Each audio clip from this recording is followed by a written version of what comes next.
Olá, esse é o segundo episódio do Comunica Mais e hoje eu convidei uma amiga querida que também é da Record, que é a Patrícia Lages. A Patrícia me estimulou muito quando eu comecei com o canal, me passou muitas orientações. Ela é uma excelente comunicadora que eu admiro muito e que também aprendo muito com ela.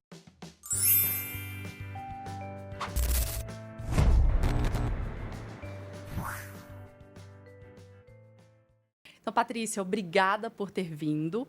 E eu quero que as pessoas se apresentem, porque eu acho que além disso é um ótimo ensinamento, né? A gente aprender como é que a gente se apresenta. Quem é a Patrícia?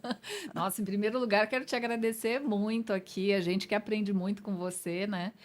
E assim, para mim é um prazer estar aqui nesse teu novo espaço, que eu tenho certeza que vai ser um sucesso. E assim, para mim a comunicação sempre foi uma coisa que pode parecer espontânea, inata, mas não foi. Então, eu tive que aprender a me comunicar. Eu sempre gostei muito de me comunicar por escrito, mas falar, a comunicação como a gente está fazendo agora, nunca foi muito natural para mim. E eu aprendi que isso é possível de ser desenvolvido. No começo eu dizia, não, isso não é para mim, né? Então, eu sempre trabalhei na área de comunicação, mas sempre escrevendo. Eu sempre dei um jeito de derivar para o lado da escrita, né? Sou jornalista, e aí a gente tem uma gama bastante grande, né, de áreas de atuação, e eu costumo dizer, né, entre aspas, me escondendo atrás da escrita. Até que eu falei, não, espera um pouquinho, a gente está numa era que nós precisamos de comunicação, né? Porque uma coisa que eu percebi muito que a comunicação nos dá é uma vitrine. Uhum. Porque o que, que eu via? Nossa, eu posso fazer tantas coisas, mas as pessoas não sabem. E às vezes tem outra pessoa que não sabe fazer tão bem quanto eu faço, mas ela sabe se vender, né? Entre aspas. Ela sabe se comunicar, ela sabe transmitir o que ela consegue fazer. E eu tô aqui esperando alguém adivinhar. Então a comunicação para mim foi uma descoberta, foi um desenvolvimento e que me abriu muitas portas. Então é um prazer estar aqui com você para falar de comunicação. Obrigada, obrigada. Eu acho que essa sua introdução reflete muito o propósito, inclusive, do canal e esse estímulo que eu quero levar para as pessoas, da importância da gente pensar sobre a comunicação e o quanto ela muda o nosso posicionamento profissional, como as pessoas nos enxergam, tudo Muito. isso. Que bom, que bom. Essa história é muito boa. Eu tenho uma história para contar, quero dividir com vocês, Oba! mas primeiro conta de você. Quem é você? Então, eu sou jornalista, comecei trabalhando sempre em empresas de comunicação, sempre gostei muito da prestação de serviços, né? Eu via sempre a TV, o rádio, os jornais, até mesmo as revistas. Eu via sempre como um instrumento que podia mudar a vida das pessoas de alguma maneira. Fosse ensinando alguma coisa, fosse contando para elas o que está acontecendo fora ali, né, do mundinho que a pessoa vive, o que, que acontece do outro lado do mundo, outras culturas. Então eu vi sempre como uma forma de aprendizado, e o aprendizado é uma coisa muito importante para mim, né? Eu gosto muito de aprender, eu não tenho medo de dizer que eu não sei, e isso é muito importante quando você quer construir a si mesmo. Eu acho que a educação e o aprendizado é uma construção de nós mesmas, né? Porque a gente sempre tende eu gosto mais disso, então eu quero aprender um pouco mais disso. E eu tinha vontade de aprender tanta coisa que eu tive um pouco de dificuldade de escolher o que, que eu ia fazer, né? E aí, sempre na área de comunicação, trabalhando com TV, com jornal, com rádio, com revistas. E tinha uma carreira muito boa, muito gostosa, conheci outros países, aprendi outros idiomas, né? Tenho essa facilidade. Só que eu cheguei num momento, quando eu fiz 30 anos, que eu achei que tudo na minha vida estava ruim. Achei que tudo estava ruim. Eu falei, mas é sempre a mesma coisa, cadê aquela novidade, né? Eu já não estava enxergando mais as coisas com aquele olhar tão curioso assim. E aí eu falei, já sei, eu vou abrir um negócio. fui abrir um negócio e isso tem a ver com quem eu me tornei agora. Porque eu fui abrir um negócio e digo, gente, olha só, eu ganho dinheiro para tanta gente, né? Assim, os donos da empresa para quem eu trabalho estão super bem, né? Eu abri a empresa deles no Brasil, era uma empresa binacional, eu abri a empresa no Brasil. Digo, nossa, como eles cresceram, por que que eu não faço isso para mim, né? Por que que eu não trago essa os meus talentos a meu favor, né? A favor do meu bolso, digamos assim. Então, Por que que esse falei, ouro não vou, pode ser para mim, né? porque eu tinha essa impressão, puxa, eu trabalho para as pessoas, tudo que me pedem eu faço, né? É, por que não para mim? Uhum. Eu não ganhava mal, eu estava muito bem, mas eu fiquei um pouco estagnada, sabe? Não sabia muito bem para que lado ir. Então, falei, bom, vou abrir um negócio. E aí foi o problema. Eu não estudei para abrir esse negócio. Eu não falei com pessoas que tinham um negócio parecido para saber qual era o outro lado, né? E nunca tinha trabalhado com comércio e resolvi abrir um comércio atacadista de lingerie que eu não sabia absolutamente nada a respeito. Gente, essa revelação! Foi, mudei completamente assim. Eu falei, eu quero fazer outra coisa. Enfim. E comércio é muito simples, né, na minha cabeça. Comércio é muito simples. Eu vou comprar por um, eu vou vender por dois, a diferença vem para o meu bolso. Maravilhoso. Só que não, né? Nossa, não mesmo. Só que não mesmo, né? Se eu tivesse, né, me aprofundado, e isso é o erro que às vezes a gente tem, né? A gente se prepara muito para trabalhar para os outros. Eu vou fazer esta faculdade porque eu quero trabalhar em tal empresa, porque eu quero construir minha carreira e tal. Então você se prepara durante muito tempo para uma determinada coisa. E aí quando é nosso, a gente tem aquela ilusão de dizer assim: "Não, mas olha só, o negócio é meu, eu faço como eu quiser, do jeito que eu quiser", né? Então, para mim não tem regra. Todas as regras que eu tinha aprendido, todas as coisas que eu vi que funcionavam na prática, eu achei que eu não precisava daquilo, porque minha empresa era pequena, porque era minha, porque quem manda sou eu. Eu não tinha, pela primeira vez na vida, eu não tinha assim alguém dizendo o que eu tinha que fazer. Eu trabalhava aqui no Brasil para essa empresa binacional praticamente sozinha, mas eu tinha uma sede e eu, qualquer coisa, me reportava a eles. Olha, está acontecendo isso. Então, eu sempre tinha alguém para dizer, vai por aqui, vai por ali, vai por lá. No meu negócio, eu falei, maravilhoso, eu estou me libertando de pessoas mandando em mim, né? Tomarei as minhas decisões sozinha. Achava assim, nossa, vai ser o máximo. E aí eu tomei todas as minhas decisões sozinhas, uma pior do que a outra. Primeiro uma ruim, depois uma péssima, depois a outra inacreditável, e assim foi indo. E eu fiquei com uma dívida muito grande. Na época, isso foi no ano 2000.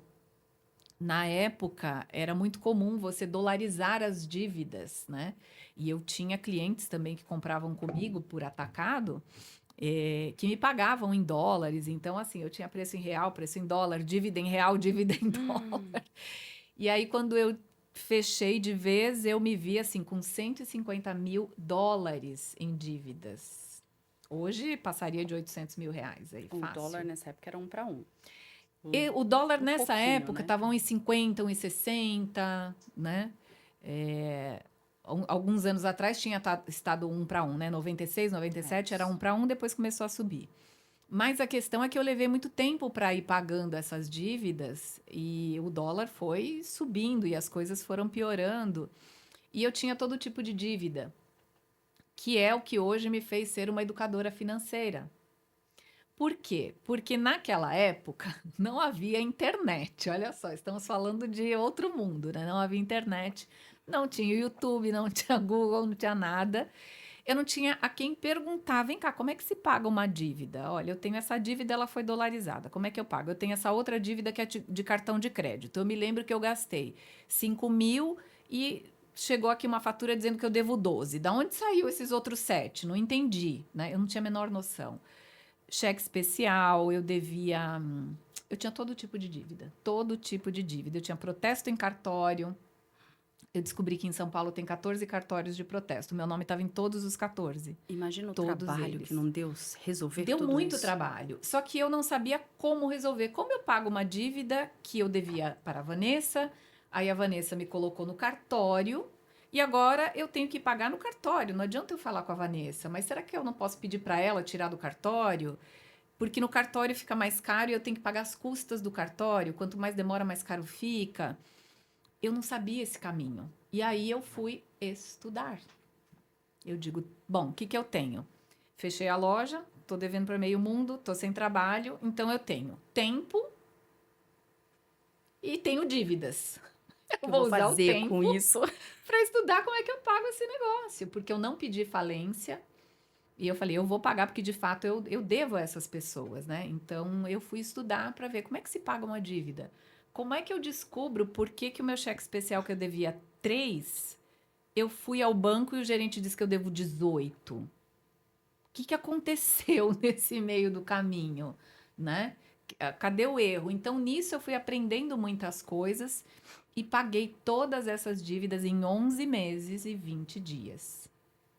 E aí a gente aprende também o poder da determinação, né? Porque eu falei, eu não vai terminar um ano inteiro sem que eu pague essas dívidas. Eu quase bati na trave, né? Foi 11 meses e 20 dias. Imagino. Mas eu paguei todas as dívidas uma a uma. E assim, com a questão da comunicação a meu favor. Porque imagina você, às vezes você tá aí, né, assistindo a gente, você fala, não, mas eu sou ruim de comunicação. Eu vou falar com alguém, eu fico vermelha, eu começo a gaguejar, eu acho que eu sou tímida, enfim. E às vezes é uma conversa normal. Oi, quem é você? Você conhece alguém aqui nessa festa e tal? E você já se trava por causa disso. Agora você imagina eu ter que conversar com a pessoa a quem eu devia. Tem gente que sabe cobrar, tem gente que não sabe. Então tinha gente que chegava para mim e falava assim: Olha, você sabia que a minha mãe é doente? E eu preciso comprar o remédio da minha mãe e eu não estou comprando porque você não me pagou. Você se sente a pior pessoa do mundo, porque você fica imaginando, né, uma pessoa doente passando mal porque você não sabia administrar o seu negócio. Eu não achei que ia chegar tão longe, né? E aí você teve que usar das habilidades de empatia para entender, assertividade para você poder colocar. E eu acho que isso é uma arte, né? Só É, que não é uma arte que você nasce com ela. não é. Você vai ter que pensar sobre para poder fazer. Não dá É. para você ir no impulso e falar. E eu acho que quando isso é consciente, do tipo, como hoje, né? Hoje você fala assim, eu tenho que ser mais assertiva na minha comunicação.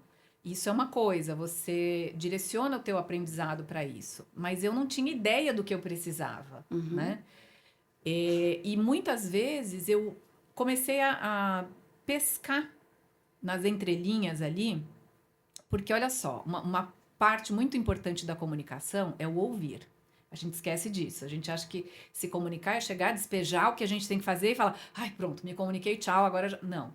O ouvir, eu não sei em que porcentagem, mas ele tem um peso muito grande na comunicação. Então, como eu ficava tão sem jeito da pessoa me cobrando e eu sabendo que eu não tinha o dinheiro para pagar, eu deixava ela falar.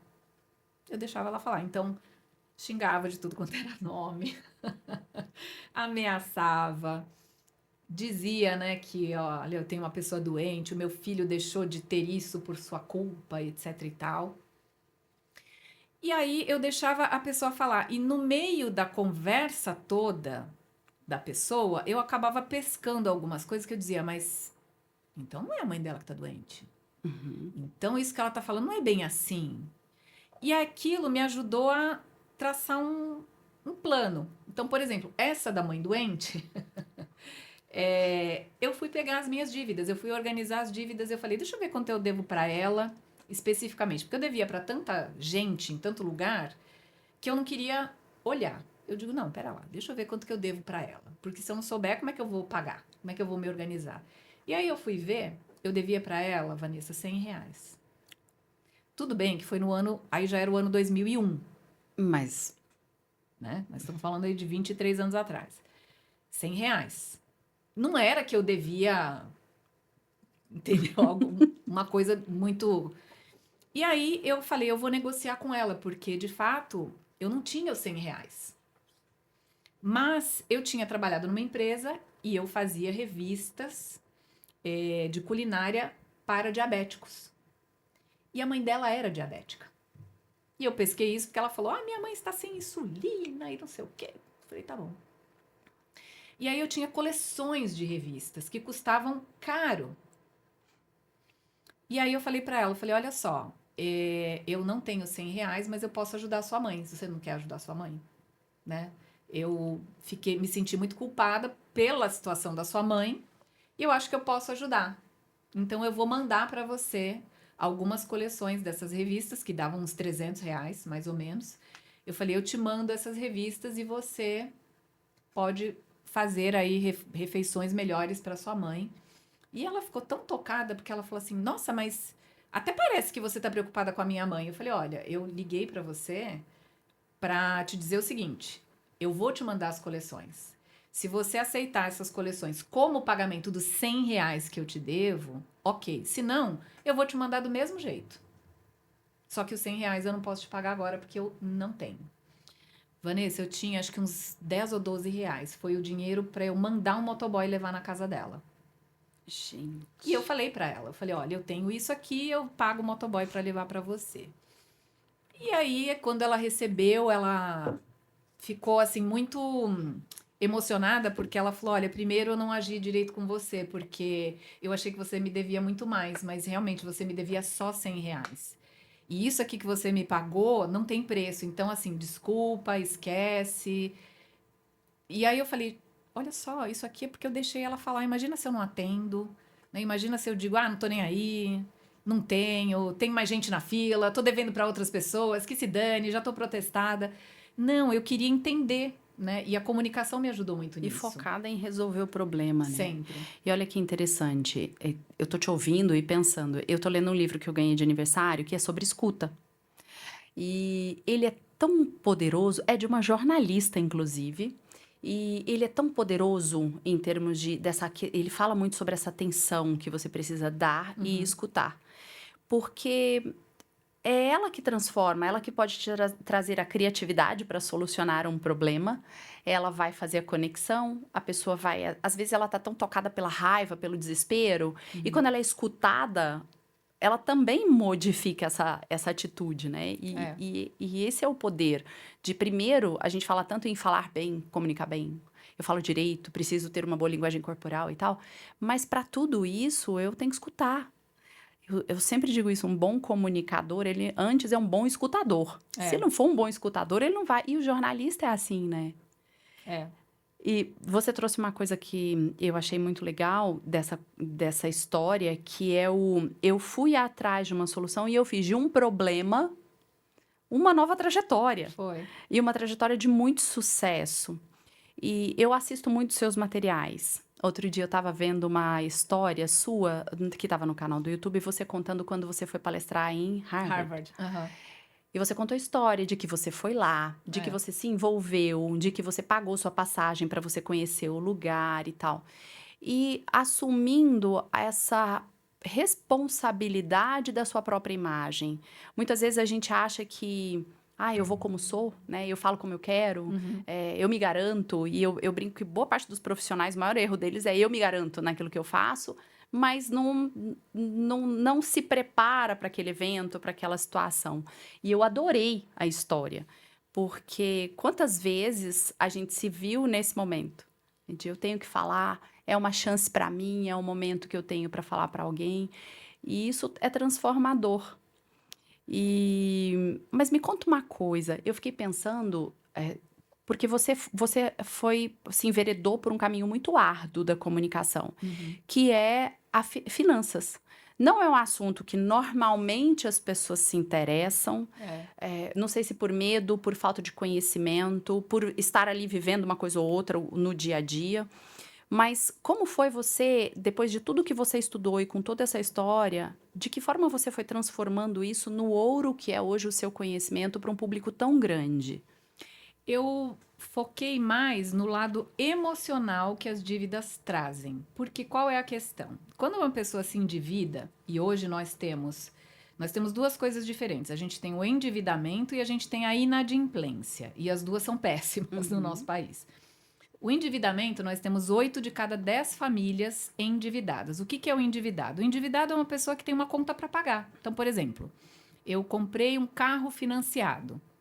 Então, você tem uma dívida, você entra aí na classificação de endividados. Por quê? Se você não pagar aquela dívida do carro, você terá o seu carro apreendido, etc e tal. Então, você fez uma dívida, você é um endividado. O que não é de todo ruim, porque muitas vezes você faz um endividamento para uma coisa maior. Olha, eu estou me endividando aqui porque eu vou estudar, porque eu vou fazer um intercâmbio, porque, sei lá, vou comprar a minha casa própria e fiz as contas e vi que é viável e que é financeiramente interessante. Ok, o endividamento, ele é um problema quando ele passa da capacidade de pagamento, porque aí ele vira inadimplência. O que que é inadimplência? É a dívida vencida. Então tem essa diferença. Isso é importante porque quando a gente lê a estatística, a gente fala, ué, mas diz que 80% dos brasileiros estão endividados, e aí 72 milhões são inadimplentes. O número não bate, porque são coisas diferentes, né? São coisas diferentes. E o lado emocional do endividado e do inadimplente também é diferente. O endividado, se ele tem a capacidade de pagamento, por mais que ele tenha lá um monte de prestação para pagar, qual é o sentimento dele? Poxa, parece que eu estou trabalhando e as coisas não estão acontecendo. Por quê? Porque o endividado é aquele que conquista as coisas antes da hora. Então, ele tem pressa, ele é ansioso, ou ele não consegue entender o que é necessidade do que é desejo, diferenciar uma coisa da outra. Então, ele viu, por exemplo, eu terminei de pagar o meu carro. Isso é muito comum. As pessoas me perguntam isso direto. Eu terminei de pagar o meu carro. Ou então é assim, olha, nós estamos aqui, vamos supor, nós estamos em março. Olha, dia 20 de março eu termino de pagar o meu carro. Eu acho que eu já vou comprar outro. Eu digo, tá bom, quanto tempo tem o seu carro? Meu carro tem 5 anos, foi o tempo que eu levei para pagar. Eu digo, nesses 5 anos, o que você deixou de fazer para pagar o seu carro? Eu não fui viajar, eu queria, sei lá, arrumar minha casa, eu queria trocar minha cozinha, eu queria ter feito tal coisa. Não fiz porque a prestação do carro era muito alta e tal. Eu falei, então, você tem um carro de 5 anos, não é um carro velho. É um carro novo, é um carro bom, tá ok, tá servindo para você. Que tal você aprender a viver sem ter essa prestação para pagar? O que a pessoa diz? Não, ela tem medo. Não, mas aí eu vou gastar o dinheiro e não vou ter nem ter o carro. Digo, sim, mas você vai conquistar outras coisas, né? Você, de repente, troca lá a tua cozinha, faz uma viagem com o teu marido, vai com os teus filhos para não sei que lugar aí que você quer ir, nunca pode. Vive um pouco mais folgado, investe um pouquinho, pensa um pouquinho no futuro. Então, eu vejo que a pessoa tem aquele medo dela própria. Não, se esse dinheiro sobrar, eu vou fazer uma bobagem. Então, é melhor que eu pague uma dívida, porque se não tem a prestação, eu vou torrar. E aí, pelo menos um dia eu acabo de pagar e eu tenho tal coisa. Eu digo, tá bom, então vamos por outro lado, né? Esse é o lado emocional. Às vezes você fala assim com uma pessoa, ela fala, olha, é verdade, eu nunca pensei assim. Nunca vivi com o meu salário mais folgado, sempre ali com a corda no pescoço. Vou pensar, né? E outras pessoas, elas vão entender isso na matemática. Então, eu vou sentar e vou fazer a conta para ela. Olha, o teu carro, quando você comprou lá 5 anos atrás, quanto ele custou? Ele custava 100 mil. Tá, quanto você pagou? Vamos fazer a conta. Não quero fazer essa conta. Não quero. Sim, você pagou, olha, 2 mil por mês durante 5 anos. Então, você pagou essa quantidade de dinheiro nesse carro. Falei para você que eu não queria saber. Aí a pessoa se sente mal, porque fala, meu Deus, em vez de pagar 100, eu paguei, sei lá, 220. E agora, quanto esse carro deve? Não, agora você quer bater o prego no caixão. Não quero saber. Digo, mas você tem que entender para onde foi o seu dinheiro. É dolorido, é sofrido, porque a pessoa fala, meu Deus, o carro era 100, eu paguei 220. Se eu for vender hoje, ele vale 45. Então, eu perdi muito dinheiro. Eu digo, você entendeu? A pessoa... Tem gente que chora. Tem gente que fica mal mesmo, que fica com raiva de mim. Eu digo, olha só, não tem problema. Qual é o problema? Essa terapia de choque é para quê? É que para que você perceba o seguinte. Quando você faz conta, quando você pensa no seu dinheiro como algo que traz para você, que pode trazer para você um sentimento bom, você não vai sentir isso que você está sentindo agora. Porque agora você está arrependida, Mas qual é a solução? Você tomar uma anestesia daquele arrependimento fazendo tudo de novo, se dando um carro novo e melhor e mais bonito para você se sentir melhor. Mas daqui 5 anos, quando você terminar esse outro carro, vai acontecer o mesmo que aconteceu agora. Então, o que que você prefere, né?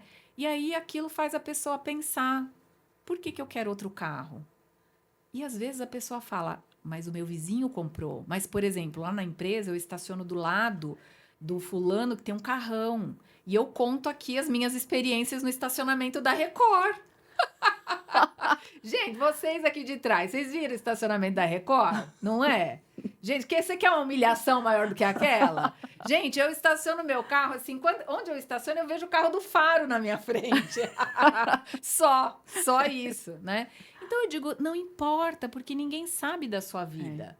Então, assim, o meu carro é um carro antigo, é um carro de 2013, tá novo, tá bom. Eu posso trocar? Eu posso trocar agora. Eu posso sair daqui, atravessar o viaduto aqui, trocar outro carro. Mas para que eu vou fazer isso? Eu tenho outros objetivos para o meu dinheiro. E não importa se as outras pessoas falam assim, nossa, que vergonha. Você tá com vergonha? Porque eu não tô. Então a gente tem que entender quais são as emoções que levam a gente a tratar tão mal o nosso dinheiro. Então eu fui por esse lado para dizer assim, olha, a conta você aprendeu na escola, mas ela não te livra de fazer bobagem. O que te livra de fazer uma bobagem com o seu próprio dinheiro, que depois você vai se arrepender, é você saber controlar e equilibrar a tua emoção. Por que que eu quero? Para que que eu quero? Vale a pena eu querer, como é que se diz? Eu quero que essa pessoa me admire, né? Quem é essa pessoa? E você trouxe um negócio importante que eu tenho refletido muito, que é hoje, eu acho que uma das características também que tem aumentado muito esse comportamento impulsivo é a internet. Porque antes, para você comprar alguma coisa, você tinha que sair de casa. Então, assim, eu só posso comprar no sábado, Uhum. né? Hoje não. Hoje você tá aqui trabalhando, intervalinho, você acessa ali, olha, que legal esse. Compre com um clique. É, compre com um clique. Isso Uhum. piora muito, não é? É. E aumenta muito mais essa necessidade de urgência. Como as pessoas Sim. estão reagindo a isso? Hoje a gente tem um mundo muito imediatista, né? Como você falou antes, se fosse uma segunda-feira e você dissesse assim, acabou os ovos, né? Ah, meus ovos acabaram. Então, no sábado eu vou comprar. Você tinha uma listinha e você anotava lá, ovos. Durante a semana você ia fazendo a tua lista do supermercado. Ou de tudo que você quisesse comprar. Você tinha aquele tempo. E às vezes chegava o sábado e você dizia, não vou comprar isso aqui Não não. acabou o ketchup ainda, né? Depois eu vou lá. Ou então você falava assim, eu passei a semana inteira sem isso, e você percebia, né? Você tinha esse tempo de perceber que você comprava aquilo por costume. Aí eu tenho o costume de todo sábado eu levanto, eu faço isso, vou aquilo, vou em tal lugar, compro, volto para casa. Então a gente tinha esse tempo, que o nosso cérebro precisa de tempo, né? As coisas acontecem imediatamente, a tecnologia é muito rápida, mas o cérebro humano é o mesmo de lá de trás, né? Eu gosto muito de uma frase que a filósofa e professora Lúcia Helena Galvão fala sempre, que ela diz, o homem que pilotava uma biga, né, que dirigia ali uma biga, não sei qual é a palavra, É mas ele a carroça conduzia romana, a né? carroça romana. O homem que conduzia a biga carroça romana tinha um cérebro que é o mesmo cérebro do homem que hoje pilota um jato. Uhum. O que mudou foi a tecnologia. Um vai devagar, tem lá a sua maneira de ser conduzida, e o outro exige uma série de outras coisas e vai levar as pessoas de um lado para outro muito mais rapidamente. Mas o cérebro humano é o mesmo. Então, o nosso cérebro precisa de tempo para processar as coisas, para entender o que está acontecendo, para aprender, né?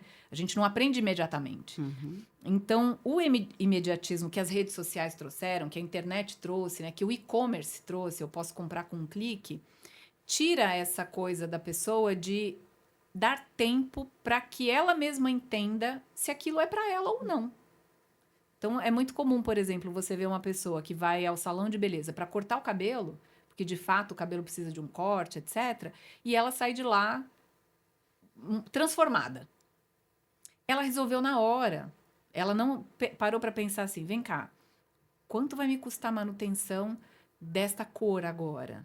né? Esse corte, que não é o que eu tô acostumada, eu vou ter que cortar mais seguidamente. Eu botei química no meu cabelo, eu vou ter um gasto para que o meu cabelo não fique danificado. Então muda uma série de coisas que na hora da emoção, por mais que você até tivesse ali, né, em algum lugar da sua cabeça uma ideia de que aquilo ia sair caro, o que vale é a experiência da transformação. Você pode, aí de repente também às vezes você chega em casa, né, e alguém olha para você e fala assim: "Que aconteceu? Ah, não gostei não". Pronto, acabou, né? Ai, que Acabou. frustrante. Frustrante total. Então você acaba fazendo uma coisa que você não se programou, que você não pensou, que você não planejou.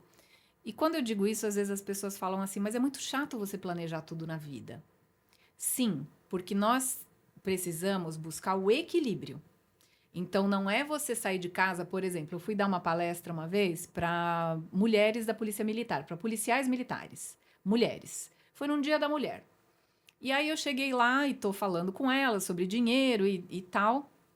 E uma delas falou assim: "Posso contar uma experiência?" Eu digo: "Claro". E ela falou: "Eu saí um dia para comprar ração para o meu cachorro, eu saí de bermuda, de chinelo, é, mas eu tô sempre com os meus documentos e tal. E entre a minha casa e o pet shop tinha uma concessionária. E eu passei lá, tava de folga, o vendedor me chamou e falou: "Ô, fulana, não é você que gosta do carro tal?" Ela disse: "Sim, tem um aqui. Entrou ontem. Quando entrou aqui, eu lembrei de você." Conversa do vendedor, Isso é a né? conversa de vendedor Maravilhosa. maravilhosa. Lembrei de você. Nossa, primeira, eu vi esse carro assim, eu já te vi dirigindo. Ah, ela já Caiu. queria, ela entrou. Ela comprou o carro e foi embora para casa de carro e esqueceu da ração do cachorro. E aí ela Coitadinho, falou: ficou com "Olha, ficou fome. com fome." Mas ela falou: "Depois eu levei ele para dar um rolê." E aí, tá tudo bem. E aí ela falou: "Eu saí de casa para comprar ração e pensando já no meio do caminho, eu não vou comprar aquela importada, eu vou comprar aquela outra, porque eu vou dar uma economizada. Dessa vez eu vou guardar mais dinheiro." E comprei um carro e fiquei muito feliz, etc e tal. Até o dia, acho que 4, 5 dias depois, que chegou um carnê desse tamanho. E a realidade bateu na E aí é porta. que ela falou: "Meu Deus, como é que eu vou pagar essa prestação, né? Puxa vida." Então, não é nem planejar todos os seus passos, mas também não é você sair para comprar ração. E até ela falou assim para mim: "O que que você diria para mim?" Eu falei: "Eu não vou dizer nada porque você tá armada."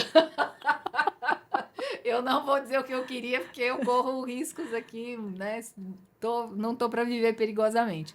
Mas a gente tem que buscar o equilíbrio. Então, você sair um dia e falar assim: "Olha, essa semana vai acontecer tal coisa, sei lá, bati a meta de vendas no meu É. trabalho. Então, eu vou jantar com os meus filhos, eu vou jantar com meu marido, eu vou jantar com as minhas amigas, eu vou fazer alguma coisa, eu vou me presentear por isso que eu consegui, por essa conquista." Isso é muito legal, Uhum. né? Agora, se você é aquela que quer se mimar todo santo dia, hoje eu tô, me deram uma fechada no trânsito, deixa eu ver aqui na internet, gente, eu tô muito chateado, deixa eu comprar essa brusinha, né? Eu digo que o índice brusinha da Ele é Bovespa, altíssimo. né? Pois é. Vou comprar essa brusinha. Aí de brusinha em brusinha É. você tem um monte de blusa dentro do teu armário e que você olha e fala: "Para onde foi meu dinheiro?" Tá tudo ali. Às vezes você nem queria, não gostou, não pensou naquela compra, né? Então é sempre a gente buscar esse equilíbrio, porque finanças, não se trata de uma ciência exata.